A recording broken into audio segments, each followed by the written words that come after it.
notamment, quand on parle de la Chine, quand on voit les mesures. Ce déplacement dans un aéroport parisien, c'est rien, surtout quand on se dit que la Chine va déverser des milliards sur l'Europe et sur la France, puisque les marchés américains devraient être fermés pour elle.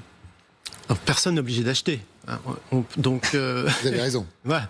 Donc, ça, ce serait une vraie pédagogie ou être dans un réflexe citoyen.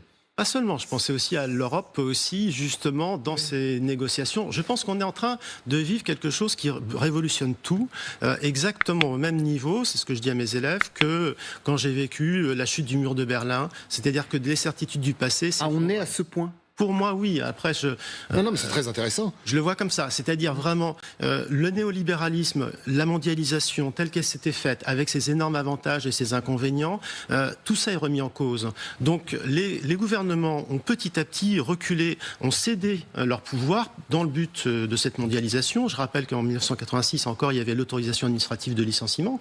Donc, l'État pouvait empêcher un licenciement. Tout cela était donc effectivement bien sûr que depuis quelques années, les chefs d'État sont faibles, mais c'est parce qu'ils ont voulu être faibles dans une logique qui se tenait.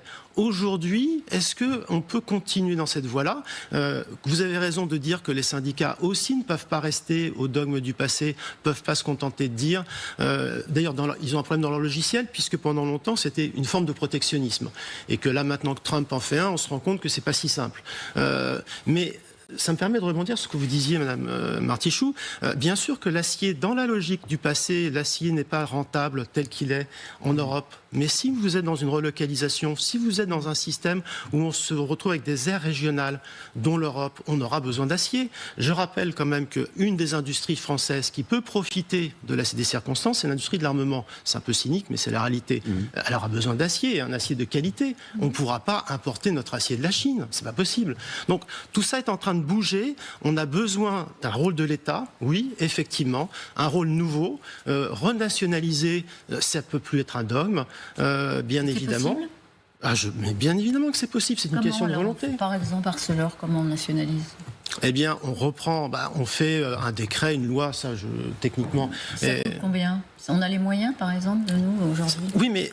la question, c'est, si on le fait, ça ne peut pas être juste pour sauver une entreprise, un canard boiteux, et ensuite, finalement, comme ça s'est fait très souvent d'ailleurs, on licencie quelques personnes, on remet un peu en ordre de marche, et puis on privatise. Est-ce qu'on est dans une logique européenne, ça a été dit tout à l'heure ?